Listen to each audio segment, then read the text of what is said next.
Mana bu Ko'hi Navruz majmuasining mana orqa tomoni Komsomol ko'liga tutashib ketgan. Endi bilmayman hozir qanaqa ko'l deyiladi. Eski biz kelgan vaqtlarda yoshligimizda mana shu yerda Komsomolskiy ozero deyardi, Komsomol ko'li bor edi. Bu yerda fontanlar otiladi, kechasi nihoyatda ham chiroyli bo'ladi.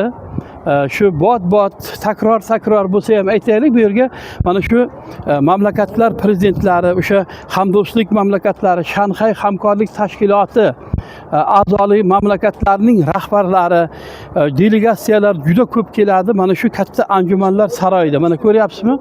Anjumanlar saroyining mahobati ham, anjumanlar saroyining haqiqatdan ham nomiga mos ekanligini ham aytib o'tib ketishimiz kerak. Chunki nima uchun hamma tadbirlar bu yerda o'tadi degan savol ham tug'ilishi mumkin-da. Tomoshabinlarimizda mana ko'rdingizmi, shunaqa bir juda katta saroy.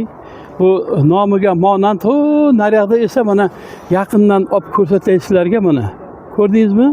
Tog'larda hali mana shunday uyum katta ko'p qorlar turibdi. Qorlar mamlakati desak ham bo'ladi, chunki mana shu yerda juda katta tog'lar bor, Pomir tog'lari bor, undan ham mahobatli tog'lar bor va u tog'larda juda ko'plab qorlar shu uyilib qoladi. O'zbekiston Respublikasiga ham, Surxondaryoga, mana shu Turkmanistonga, to Orol dengizigacha suv yetkazib beradigan katta mamlakatning tog'lari mana shu yerda joylashgan.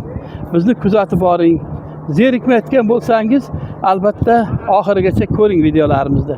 Katta rahmat, bayramlarga ulansin.